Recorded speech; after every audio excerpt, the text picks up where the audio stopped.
It's time for today's face-off on Fox Soul. Challengers Quan LX and Big Angry Adams ready to go blow by blow on those hot topics. Face-off on Fox Soul starts right now. Guy, his @ was Lamboni, decided to take to Twitter on Saturday morning and tagged AB, ESPN, TMZ, the Panthers, Steve Smith, NFL, NFL Network, Ghost Golf Club, TaylorMade Golf, and Yeti Coolers, and said, "My wife works for the Marching Ravens. She met Steve Smith Sr. at work. Steve Smith has been my wife. I got receipts. I got a lot more, homie." Would you like to hear some of the text that Steve Smith sent this guy? I would very much like to hear some. The pictures are all time, too. Yeah, so Steve said, "See, now you're teasing me. Wow, you look stunning. About to go to work. I'm getting a little chuck." And then autocorrected chunky. And then he said, "Take me deep down your like you kind of like. You wanted to suck me off." She said, "I did. I would have tagged on it, but I had to come home." He wrote back, "You enjoy it. You like to feel it." She said, "I like feeling it deep in my wet." He replied, "Me too. Letting you taste it, though, would be a turn on. I would have shot my all inside your This is so brutal." She replied, "I love making you come. I enjoy it more when you come inside me." He replied, "Noted."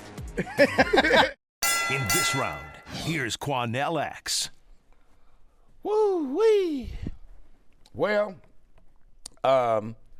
Mr. Tony Martinez, whose wife Nicole Martinez, was having an affair with former great Steve Smith, who played for the Ravens for a short period of time, but really became a legend in Carolina. Steve Smith, one of the greatest straight-up dogs on a football field, now works for the NFL Network and does other things also.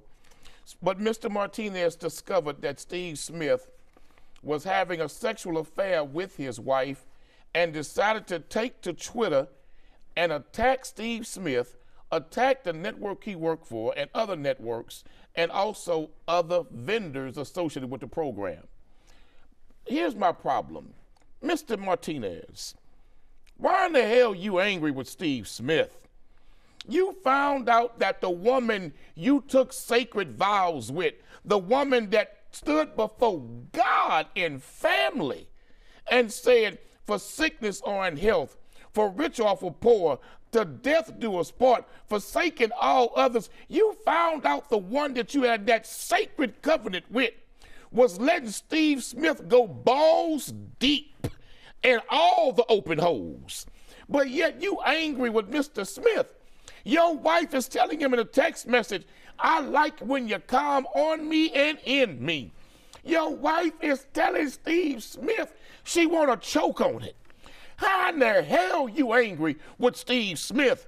That man, Mr. Smith, don't have no sacred covenant with you, Mr. Martinez. That man, Steve Smith, didn't take no sacred vows with you before God and before family and friends. If you're going to be angry with somebody, be angry with that no-good, dirty, low-down wife of yours. Mr. Smith did something that no man should do, be involved with a married woman. But my grandmother told me, she said, "Boy, a no-good man will screw everything, including a hole in the ground."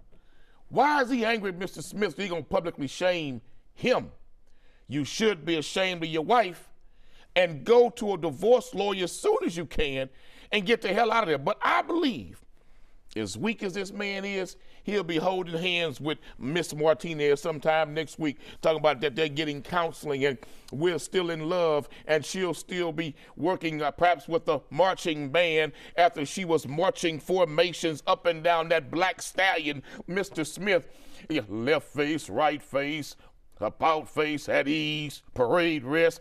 Oh, she was doing it all. But yet, this clown, who obviously is now going to try to turn a hoe into a housewife and keep her as such.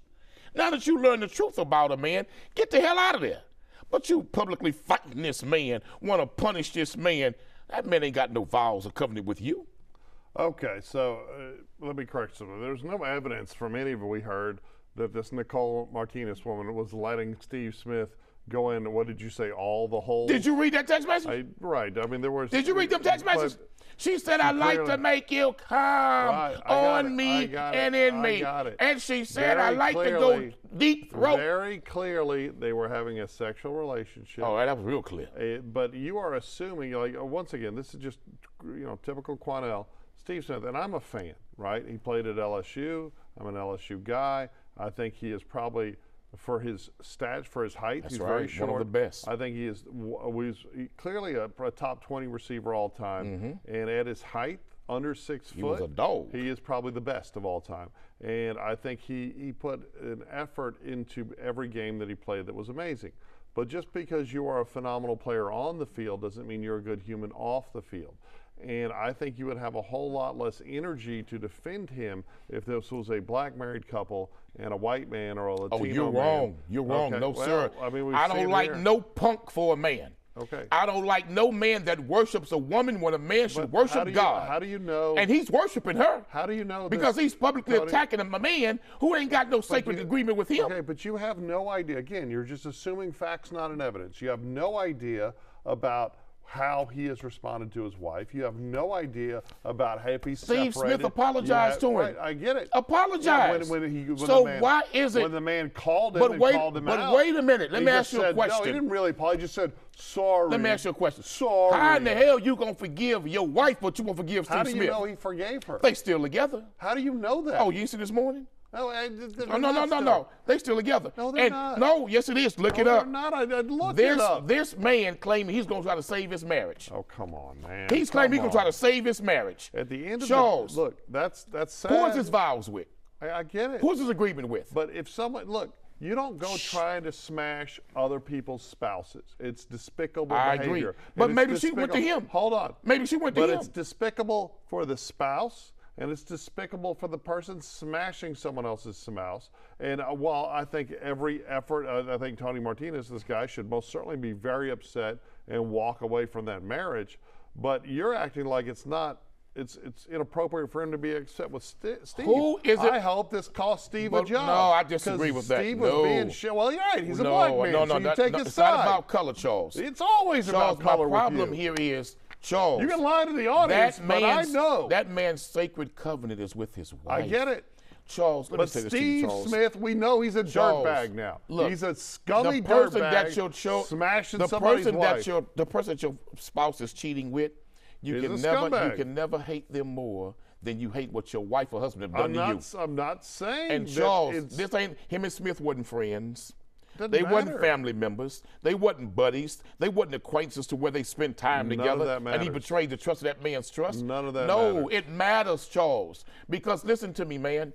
Too many people, when they get caught cheating, they play the victim. Okay. And they try to pretend as though it wasn't their fault, that I was lured into it. We haven't seen any evidence of that in this situation. But I said too many people. I didn't say here. Okay. But Charles, my concern is, why would you want to destroy Steve Smith? Well, because he was sleeping with his wife. But wait a minute. How you know his wife told Steve in the beginning, I'm married? Okay. Based on Steve Smith's response and them talking about her having to go home, it's very clear both parties were clearly aware that they were engaged in infidelity. Steve Smith was acting like a scumbag. He might not be the first. Obviously, this guy should be mad at his wife. He's damn right he's supposed to. But he's also legitimate for him to be mad at Steve Smith. And it's legitimate for how does this man know that Steve is the first one? To think Steve's a scumbag. The way your wife was talking, Steve wasn't the first one she hooked up with. Steve, she's a scumbag. Because she was real freaky deaky, baby. Steve's a scumbag, too. I hope it cost him his job. I mean, she was all the way suck a golf ball through a water hose type wife, homeboy, so I don't know that, buddy.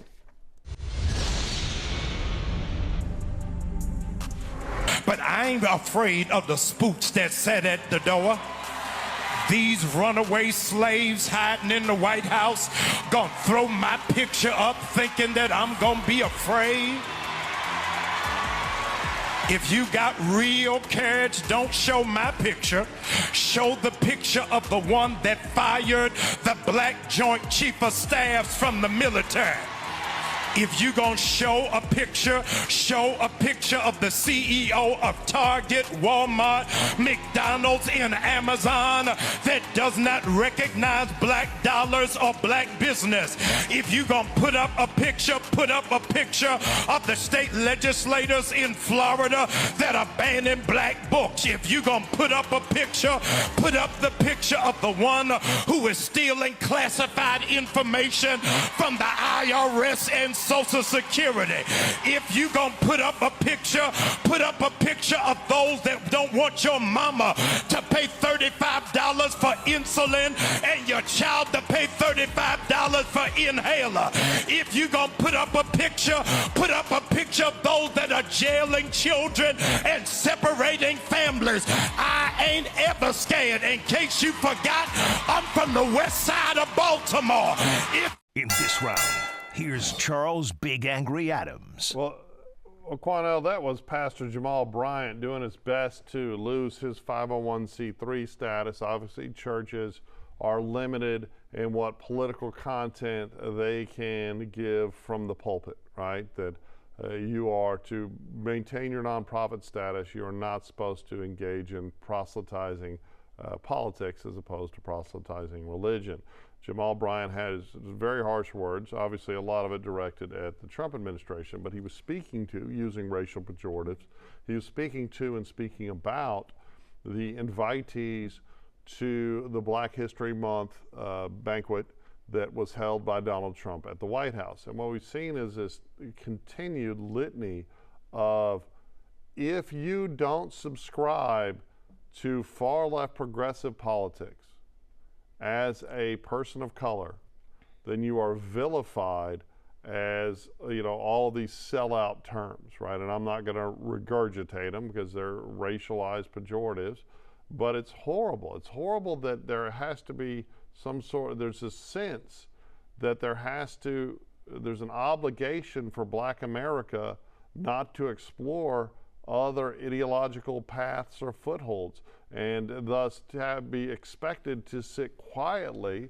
as the Democrats drive the bus, the church bus, let's say, off the cliff for so many Americans. Now, is the Trump administration going to hurt Black America? Well, it seems like in many ways that it's possible. You know, African American women with college degrees or with graduate degrees, I think the number is unbelievably 65% of them work in public employment at some level. They're paid by taxpayers at some level.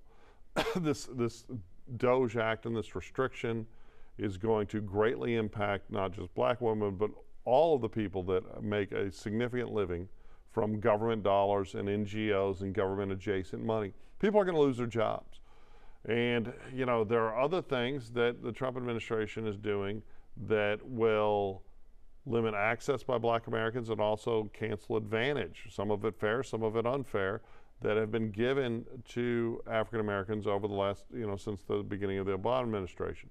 So while I could see a political activist telling the Black community, hey, there's bad stuff coming, those are sellouts, it's inappropriate to do it from a pulpit, at least legally, for tax purposes.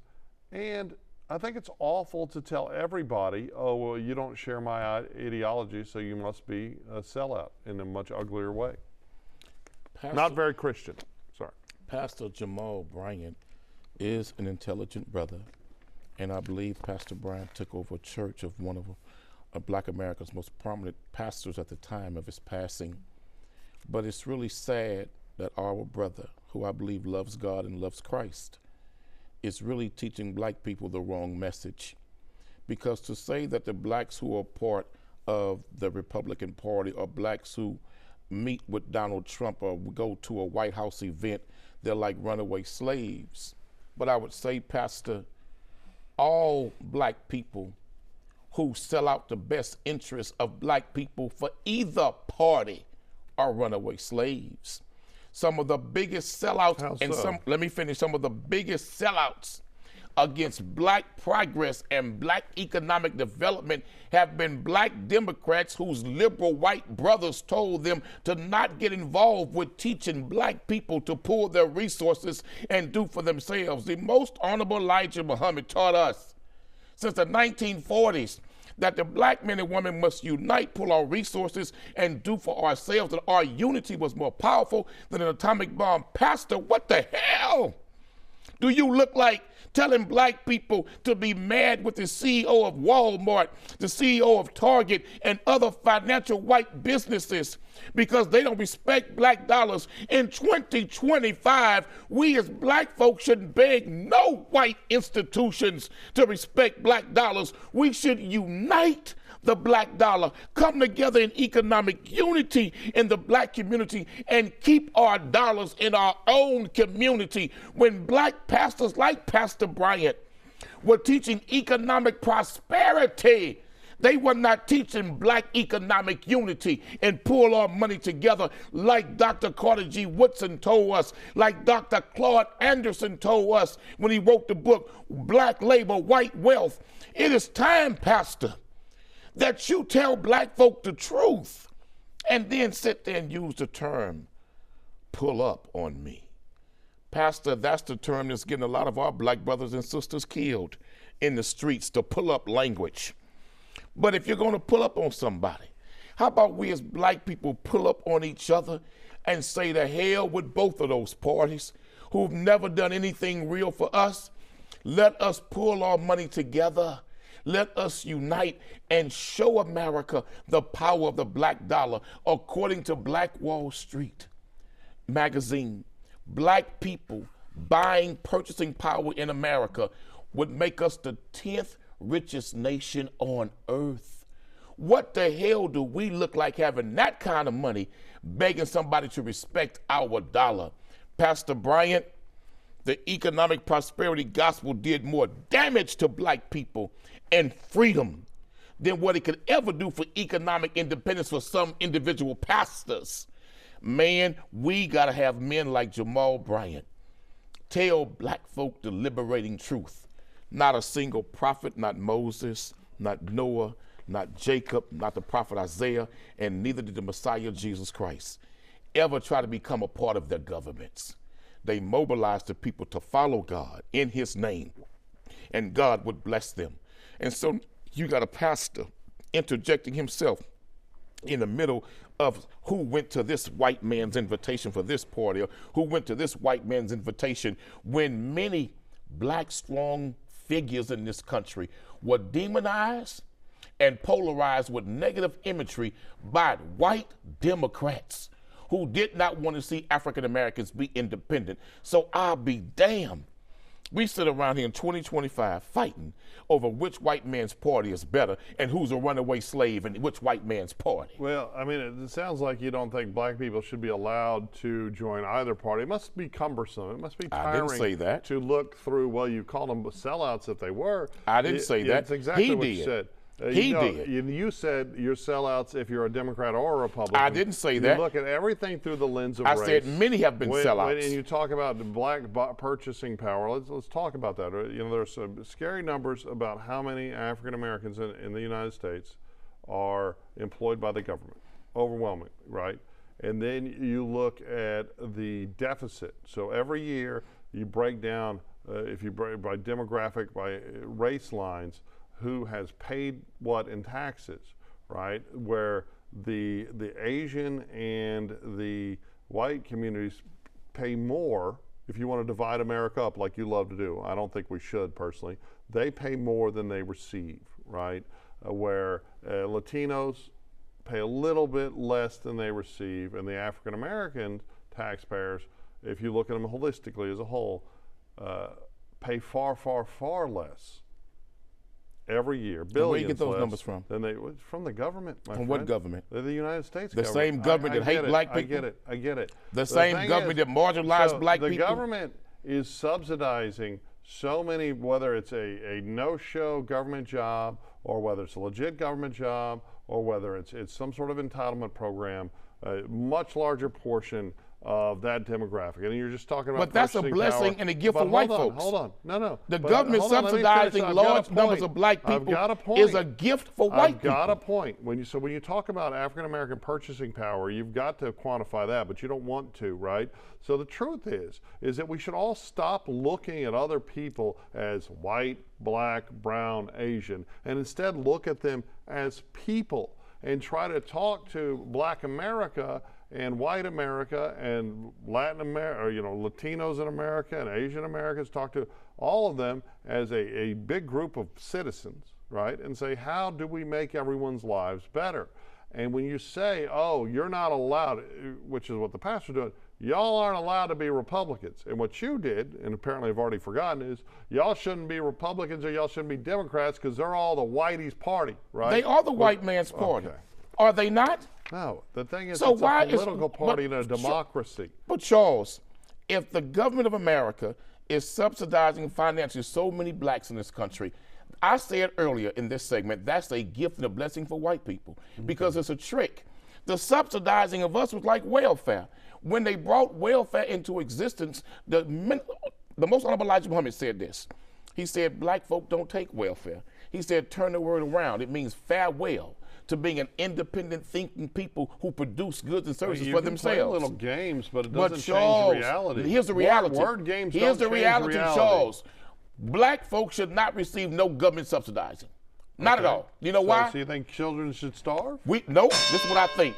If we make America pay reparations, we don't need no damn handout. But we don't need no crumbs. America has been if they pay reparations. America is paying reparations in the form of the tax deficit every single year. Oh, hell no. Every No. single year. If you want to divide it by No black race, man or woman in every America single should year. pay taxes at all. Okay. Because for over 300 years, we work for free. So when- how in the hell we should pay you a tax? When does the responsibility end? Oh, for I'll you, tell Quanell? you. For every Okay. year we was enslaved, we You should were be never tax-free. enslaved, For Quanell. every year You're our a ancestors, millionaire for who every year our drives expensive ancestors cars, were enslaved, a different one we every should day, be who lives in a tax-free, Charles. mansion. You were never a Charles, slave. You are I'm rich sorry, by sir. race.